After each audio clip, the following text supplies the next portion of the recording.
All right, we're here at MMTV. We got another interview with our artist Eugene Wright. Glad to have you here, my brother. How are you? Glad to be here, man. I appreciate the hospitality, man. Thank you. Nah, for sure, man. For sure. It's been a long time coming. Tell everybody who you are, where you're from, what side of town, that type Okay. of shit. So, Eugene Wright, also known as Eugene Wright, Birmingham, Alabama, West Side to be specific, Positive, Riley, West End, all that. That's originally where I'm from, born and raised. Still there to this day. Been around for a minute, but happy to be back home, happy to be doing work in the city, you know, and trying to make it with the music, man.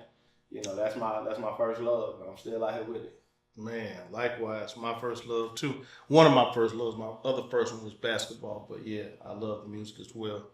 So, tell us a little bit about yourself as far as your artistry goes. What genre are you in of rap? I think our audience will find this kind of fascinating. I'm into hip hop. That's the primary umbrella, but I always feel like it's a difference between rap and hip hop. So like hip hop is like a culture. That's really who I am. Hmm. But sonically, I would say the music is more like cerebral. It's like sit down and think music. It ain't really ride around or what you typically hear on the radio or what's popular in the genre for the mainstream. Very much in the lines of like, oh, nah, these the grown man raps that you guys sit down and listen to, music you can live with on a day to day. That's generally what I do. Cool.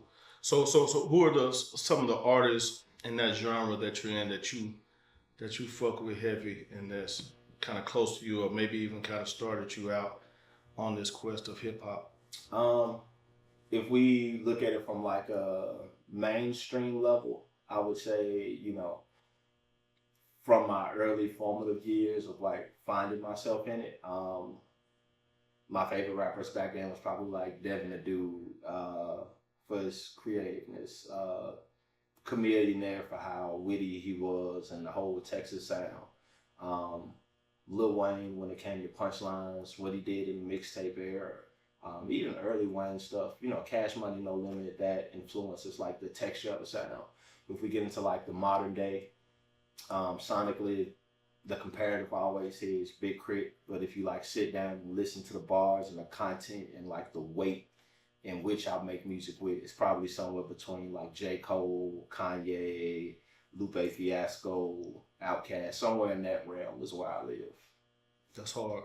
That's hard. It's real fascinating. So, when did you start rapping? Like, what, and then what inspired you to like pick up a pen or start freestyling?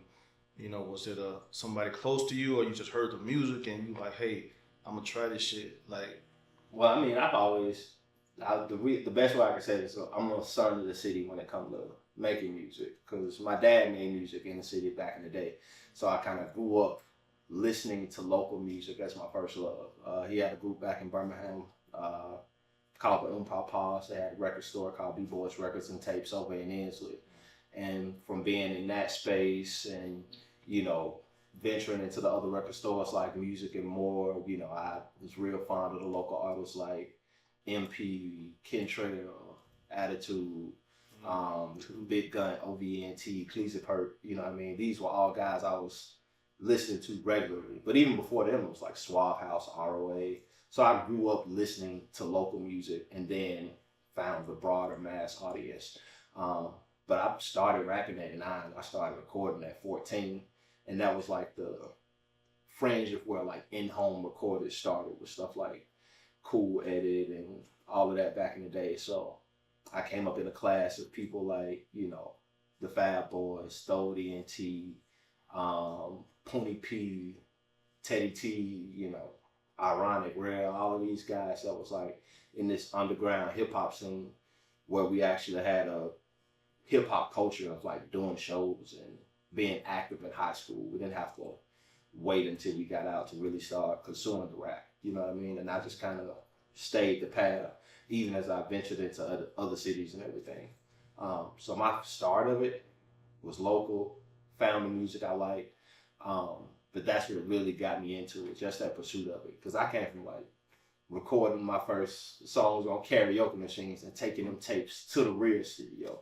I had to fight to get into the studio, and then we started being able to record from home. So, rapping since I was 9, recording since I was 14. So, almost 30 years rapping, almost 25 years recording. Like, you know what I mean? That's tough. You got a broad vocabulary too. I just been listening to you speak.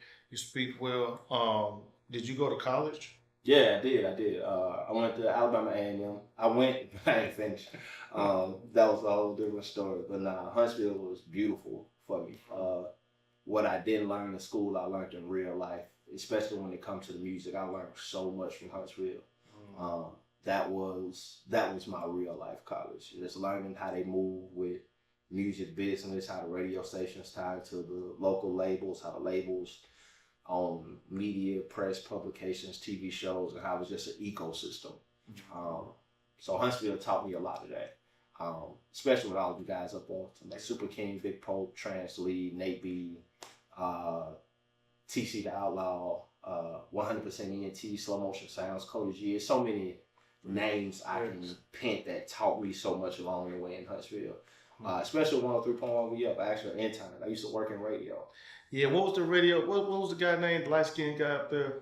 Josie Love, probably. Josie Love, and there was another one who used to do all the the rap showcases. What's his name? DJ Fresh used to do one too. Fresh. He had the opposite station. It was an old guy. I remember, tall, light skin. I can't remember his name, but yeah, he was spearheading a lot of stuff too from Huntsville. Gotcha. Yeah, no, that's dope. That's dope. That's very interesting. Shout out to John Baum. That was my mentor up there in Huntsville. We still talk to this day. So it still give me a lot of game. I got a real love for Huntsville music. Yeah, no, that's dope. That's dope. Okay, so as far as your music, let's talk about a little bit of the stuff that you have. You brought us some gifts. The staff back here as well too. You got a vinyl album. You got 2 books. You got some merch. You got gave me a hat. It's fire. Fucking with it. T-shirt, wristbands. Yeah. Explain this, because this is almost a lost art. And let's start with why you do this. I'm pretty sure you got a rollout plan and all this kind of stuff. You doing all this. You kind of get the music part of the business. So explain that.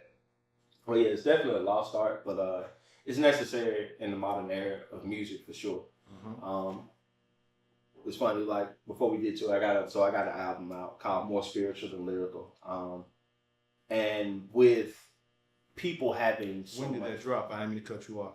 So what? When did the album drop? Oh yeah, it dropped on September 5th. So it's out now. So it's out now. All right, y'all check it out. So yeah, album available. But with having an album out, right? Like for the type of music I make, like yeah, I'm a hardcore hip hopper at heart.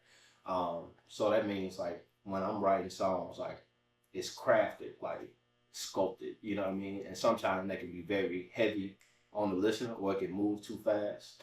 So I feel like having the album in different ways is the best way to consume.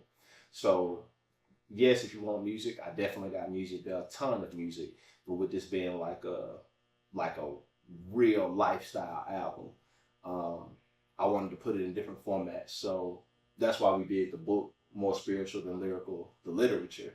So because I come from such an old school background originally, when books had CDs, and you can't really get CDs with books, streaming kind of took that away from the masses. True. But what's the next best thing to that? Like I assumed it would be an actual book. So you get the lyrics, you get pictures of like producers and people that worked on the album. That's tough. You get the inside, like director's cut of what I was thinking, what the goal was, how I was feeling when I wrote the song. So that way, like you can consume the album in a different way, because I know what I write. Yes, it's dope raps, but I also know it can stand alone as like poetry or as literature itself. So, and then just allowing people to build that deeper connection with the music, man. Music is so microwave and it moves so fast now.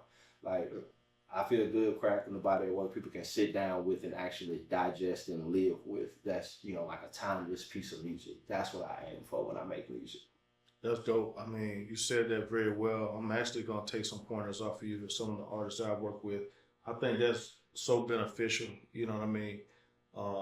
It's kind of like a subscription. You know what I'm saying? Like, You know, like how they're doing the subscription stuff now.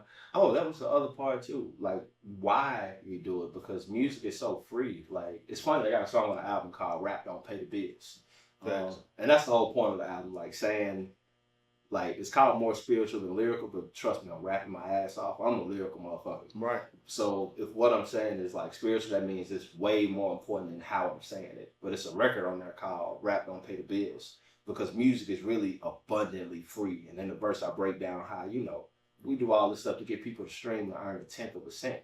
Um, so streaming is one thing, and I look at the streaming, the music itself as something for free. Like you got Apple Music, Spotify, whatever you prefer, you're gonna get, if you want the album, you can get it there. For those people that really support, really want to buy something tangible when tangible music don't really exist, that's why you want to do stuff like the book, the album, the t-shirts, the hats, you know, CDs, gear, stuff around it, so you can create a business around the music. The music is really just advertising to get people into what I got going on and to build a business around the merchandise, the products, the TV shows, the podcasts, you know, all the different stuff I'm trying to build. So That's very interesting. I mean, and the fact that you have a actual vinyl, you know what I mean? My daughter and I just bought her first record player about 2 months ago. She's into all types of music, old music, classical music, rock music, soul music. shout out to her. Shout out to you for your record player. Yeah.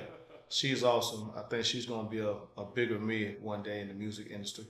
But so you got the CD as well too. Right. That's dope. Like, do you got a cassette? I thought about doing it, man. I thought about doing a cassette, but also the cassette player is more expensive to get cassettes done than CDs. Right. Like, you know what I mean? Like, and for me personally, I'm still working on my own dollar. You know what I mean? Yeah. It's me doing this. So it's like, I'll pass on that one even though I wanted to. Mm-hmm. I built a virtual cassette for the website, you know, for a week that people could like rewind and pause virtually. That's a whole other thing. Shout your website out real quick. Sankofasuite.com. SANKOFASUITE.com. Or EugeneWright.com. YOUGENEWRITE.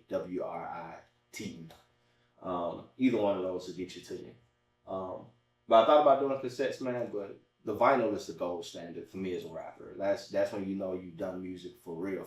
Like when you make a vinyl, because vinyl, the barrier to entry when they made vinyls, when it was a primary form of music, was so high you had to be extremely talented to get a vinyl. So even today, like vinyl sells more than streaming music. I don't think people know that. But oh yeah, of course, to have that on hand. You know what I mean? But also like how much music is of quality today to put on vinyl. You know what I mean? So I think the fact that I made it just makes a statement about the album itself. Yeah, nah, that's just different. I mean, that's different. That's something that you didn't have to do, and that it looked like it cost some money to do that. You know what I mean? Oh yeah, yeah. So you really invested in this, and want your fans to have a great product as well too. What inspired you to do that? Like, did you see someone else do it? Did you just like say, "Hey, this is how I want to move," or did you take a little bit from this person, a little bit from that? It's really just how I want to move, man. Like I said, I grew up like in this for so long as far as like releasing mixtapes, releasing albums. Like I got an extremely long catalog. So every time I release something, I've made it a point over my life not to get lost in what we call analysis paralysis. Where you're trying to do something so big that it keep you from doing anything and you get stuck doing nothing. So I've always released constantly, but as I've matured, like I've, you know, toned down the quantity a little bit to crank up the quality a lot. You know what I mean? It makes sense. I'm still making a lot of music, but I'm only gonna put out something when it's of high quality. And because I've released so many projects, I can take everything I learned from one, I'll make sure to do everything for the next one and build new ideas. Take everything I learned from that one, add new ideas. So just releasing over the years has led me to the point of doing vinyl, because I've done merch before. I've done, this is my second book actually, you know what I mean? But this is my first vinyl. So it's just building on top, learning how to stack the rollout and make the album come to life a different way. That's dope. That's real dope. I mean, I like the movement. It's very impressive. You know, when you came in with the gift bags, the custom bags, and all that kind of stuff is different. We don't see that anymore. Right. I had an artist and we did something similar, but we did it. We gave it to the DJs. We had a little gift bag for the DJs and stuff like that. But this is a very impressive. It is. Yeah. Let's talk about no first let's skip that real quick. Give me because the type of artist you are. I want to hear your top three artists of all time, like your top three favorite. I know you got us through different genres. Give me your top three guys in no particular order, just the top three. That's heavy. Um, my all-time favorite artist, like outside of any genre, is Sade, Wow. hands down. Okay. Um, if I'm going with like hip hop though, Yeah, let's get give me your first three in hip hop. Yeah. Um, I feel like Andre is number two in any particular category, so you gotta throw him and Outkast in there because the Outkast catalog is a big reason why. All right. So Outkast. Let's put those guys together. Yeah. Let's put them together. Yeah. So that's one of them. Bar for bar, I feel like there's no better rapper than Lupe Fiasco. Okay. And at third slot, I would probably say Lil Wayne, just because nobody dedicated themselves to it. But there's a bunch of like nobody dedicated themselves as much as Lil Wayne has. But you got a couple honorable mentions. oh, of course. Go ahead, give me a couple. Kanye, Jay-Z, Cole, Kendrick, Drake, like how they redefined the modern era. If I'm talking about like when I got into the national music and what was big, like I would say Devin the Dude. I always say he's like the prototype for Andre 3000. He was Andre 3000 before there was Andre 3000. So Devin the Dude, Chameleon, like I said. But we talk about like my lineage, like there was a point in time when I was a kid, you couldn't tell me MP wasn't the best rapper in the world. Cat from Birmingham, because I grew up on local music, like the DNA of what I do, he's in the DNA of what I do. You know what I mean? So it's still cats like that. I still got their catalog on their phone. But I also came up off battle rap. So like just the whole culture of Smack DVDs that shot in the pen to help me rap differently. You know what I mean? So it's like, there's a bunch of stuff that I like cherish. I still watch battle rap to this day. I do the same thing. You know what I'm saying? So speaking of that, is there a culture here that's kind of like the hip hop with the battle rap and your type of music? Where are those artists at? I see stuff. I do a lot of stuff with the rap music as well too. Yeah. But I haven't found that little genre like that. I would love to have a sit down with them and talk how we can explore doing some stuff. But yeah, I'm very interested in your genre and the people around it. Well, it's definitely here. I wouldn't say battle rap per se. Right. They do got a battle scene that's popping up in Huntsville that's pretty dope. Mm-hmm. But as far as Birmingham, there's not really a battle rap culture specifically. But as far as like hardcore hip hop, yeah, that's definitely here. Yeah. You got people like Chris Style. You got people from the city like Club Monster. Myself. King LJ, Troy Massive, Brent Story, Lefty, the whole Marvelous Records crew. And it's been a lot of cats like that. We'll go back to, people like Richard Daniel, Schoolie Escobar. Yeah, I heard Schoolie, yeah. You know what I mean? So there's a bunch of cats that's like been heavy in this for a minute. That's like hardcore hip hop heads. And a lot of new guys too. Brandon Brown, Casey Flint. Like it's a whole culture. It's too many to name. We definitely got to connect. But I understand why it's not flourishing and just out in the open. They ain't as outside as some of the other artists. Yeah, I get that. Yeah, but we got to sit down and talk about that. I would love to put something like that together. I think it'd be neat. Yeah, let's definitely do that. And if I didn't mention your name, I'm sorry. Shout out to all. Yeah, facts. Because that's an untapped little market for me as far as being in the music business. I like to know where everyone is. You know what I mean? Yeah, that's interesting.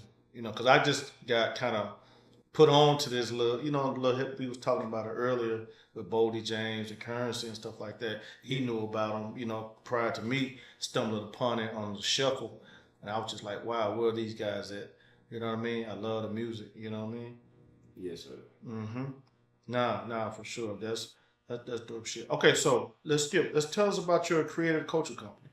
Yes, I'm saying Culture Suite. It's a creative culture company. That's like my business to where I can extend myself to the public beyond just my music. But what it's meant to be on an artist side is almost like a partnership program to where I can partner with artists, whether that's helping them bring in any way I can to help them bring their idea to life.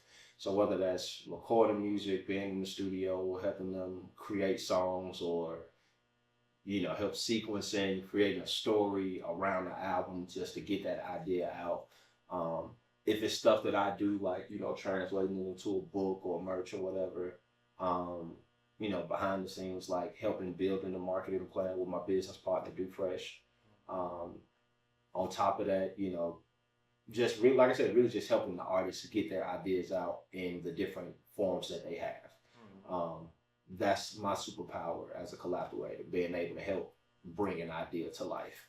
On a public side, for like the everyday people that don't necessarily make music, it's meant to provide new ideas and new avenues of entertainment that the people here may not be used to or never seen before, right? Because there's plenty of people that's going to put artists on stage with a mic and you come out and watch them perform.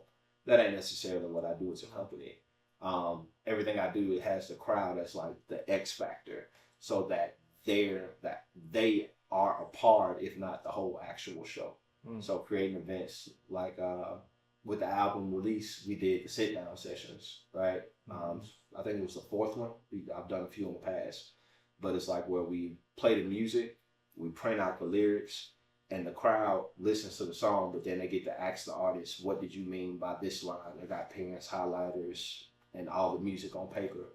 So they get to dissect the brain of the artist. That's dope. And we can't control, we don't know what the crowd gonna ask you. You know what I'm saying? So it's kind of like putting the artist in the hot seat. Some artists say that's harder than perform, because you know what you're gonna say on stage. You don't know what questions the crowd gonna ask you. You know what I mean? But it helps the listener feel more connected to the music. You know what I mean? That can easily change just a song into somebody's favorite song, because now they got inside perspective of it. You know what I mean? So bringing more stuff like that to Birmingham so that people can enjoy hip hop in a different way as we mature with the music. You know what I'm saying? Yeah, I think a lot of artists can benefit from what you're doing. A lot of artists just put out a body of music or a piece of music and kind of leave it there. But you got to know how to connect with the fans. And the stuff you just explained to me is the stuff that I talk with labels with and A&Rs with, like on the weekly. And it just made me think that it's somebody like you working over there, like you can actually be doing their job. You know what I mean? So yeah, it's just that serious. And just talking about the rollout and how to connect with fans and stuff like that. So if y'all listening, yeah, y'all definitely got to tap in with bro. I'm definitely gonna tap in with you. I'm gonna utilize you. We got a couple of upcoming projects, but yeah, we're gonna work. We're gonna work. Oh, yeah. I like how you move. Yeah. But yeah, it's very interesting. That's a big need. I get tons of inboxes and this, that, and the other, but a lot of them don't understand what it actually costs to move a record. Oh yeah. You know what I mean? Like, we're not gonna even get into this to how many vinyls you got, how many CDs you got, what it costs. Like, that's a pre-rollout, so you got to get all this stuff prior to all this. Yeah. You know what I mean? And it takes time. So can you kind of nip into that a little bit on just the how to navigate through that from your start to finish almost, to getting all this stuff, and how long did it take, the artwork, you might want to touch on some of the pricing, and show everybody what you got with the wristbands, the book, blase. Gotcha. Well, I mean, before we get to any of that, the main thing I preach to artists when I talk to them is that it only works if you record, and if you're gonna go this far, like with all of this, it's only gonna work if you record timeless music. That's the first step, because being able to generate all this and put it together, it takes time. And recording is the fun part. It's the longest step, and it's the first step. Mm-hmm. So if we just going through my process, like I wrote the album, I recorded it, I tweaked it, did mixing, all of that, 12 records, making sure they was legit over a 6-month period. So I spent 6 months just in making the music and recrafting lines to make sure nothing was going to be dated, that it was going to be soul tapping real music, just on making the music itself. I spent another 6 months planning the rollout. So the album was done probably in December of 2024. I wrote the last song December 31st of 2024. So how many songs did you record and how many did you actually put on the album? Because I've done this for a long time, I only wrote what I knew I wanted to put on the album. And I had that's a whole other conversation. I was able to empty my vault through something called the 2020 Vision Project, where we did 20 EPs for 20 months straight. So I didn't have any spare music. So it allowed me to be fresh and write with a new perspective. But I only wrote the songs I wanted to put on this album. I did some features here and there, some freestyle joints just to sharpen up. So in all, maybe like 15, 20, but those other ones wouldn't plan to be on the album at all. Mm-hmm. But no, so I spent 6 months writing those records. And the next 8 months, basically, I spent planning rollout. Maybe a month or two writing it down, jotting the ideas, and putting it on paper so it ain't just getting lost in thought. Scoping it out, stacking the funds to incorporate it. But then, with something like a vinyl, it'll take 8 to 12 weeks to get back.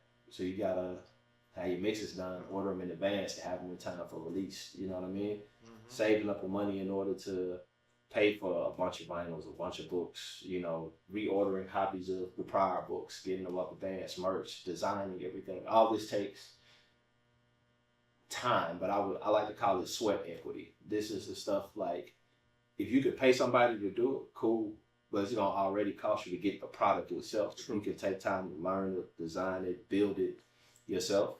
Mm-hmm. That's gonna save you a lot of funds in order to have more supply of product. Mm-hmm. So I invested a lot of sweat equity in it too. Start ordering, products maybe 3 months in advance just to have it set. So when it's time to roll out, that's fine. And then there's stuff that you can't see here, like the promotional videos. Like, I don't do singles before I release an album, just because when it comes to streaming and how it works, people's attention spans are so short. If I start doing singles and like, the album come out in September, but it's June now, they're going to forget before September get here. They got a million links every time they change a web page. So what I'm trying to do in my pre-rollout is to implant the idea. So creating the ethos around the album, I like to call it, like having producers explain what makes their process spiritual. So we did a 10-day campaign to count down to the album, and every producer on the album, that was in touch, explained what spiritual was to them. Some of the creative partners, like the videographers I work with, creative studios I work with. That's fire. Creating a mini series, we did more spiritual than lyrical, the conversation, because I'm not a Christian rapper, but I'm sitting down with a pastor to cross-pollinate our two worlds to see how we similar, how we different, what we got in common as we venture on our paths, with me as a rapper, him as a preacher, whether they intersect. You know what I mean? So just creating the idea, implant it in people, almost like Inception. You know what I mean? Just get the idea in people so that when the album come out, they didn't heard or seen enough or bought into it enough to want to go get it, and then eventually purchase some merch. That's dope. Yeah, we just got our first piece of merch ordered. That's a cigarette lighter though, but that's like our first piece. Like, we just thought that would be cool for the MTV company. But yeah, now you're definitely doing some super dope things.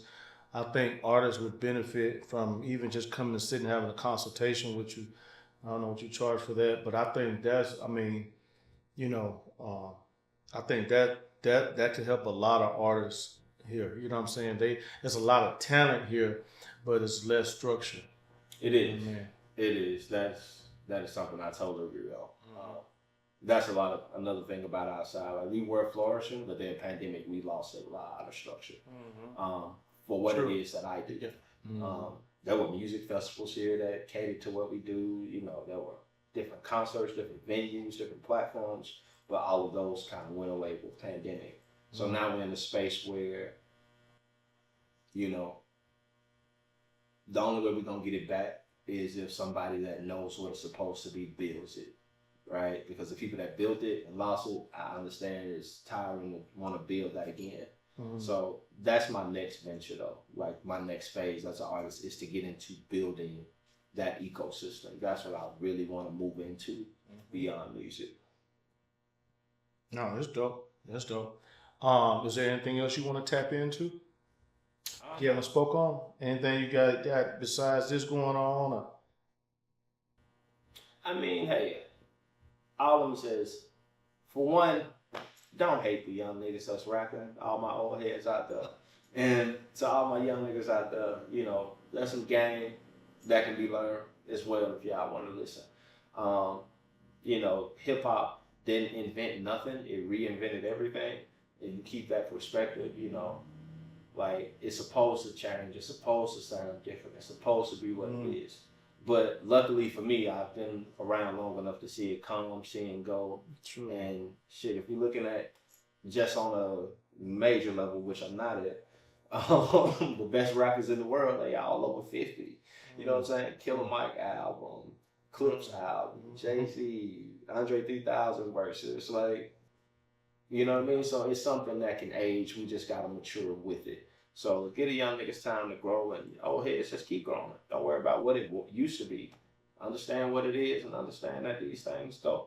Beyond that, man, y'all tap in with me, tap into the music. I'm pretty sure I got something I can learn from somebody out there too. Because I ain't did the digital stuff. I've always been an on-stage guy, so now I'm stepping into this world trying. Yeah, this is the world to be in. Yeah, it is. Exactly. It is. Tell me your single. Tell me the single we got out right now. You said what? What's your single right now? Single? What you pushing right now? I ain't got no singles, but I would say the one that we promoting and we spending, that's the record. I Look Like Jesus, just because it got a viral title. Like most guys think he look like Jesus. But it's the intro to the album too, so we just, you know, pushing that as like an introductory to get people into the world of what I got going on musically. Well, good shit, man. We glad you came by the studios, the MTV studios today, man. We appreciate it. This has been a great interview. You know what I mean? It has been. I hope some of these artists kind of listen and hit you up, you know what I'm saying, and get some more advice, you know, towards their future and their career. You know, guys like us been around for a while, so we know a little bit more, but they got the movement, they got the motion right now. So when you combine those two, it's some magic that can happen. Facts. Now, I thank you for having me, man. I thank y'all for being in Birmingham. Yeah. I realize how much I have to travel to do stuff like this. Yeah. And hey, man, as long as Birmingham working together, we can make something happen. Y'all could just chill. Understand that if Birmingham is attached to it, let it live, let it grow, let it pop off. We all playing for the same team out here. That's tough. That's tough.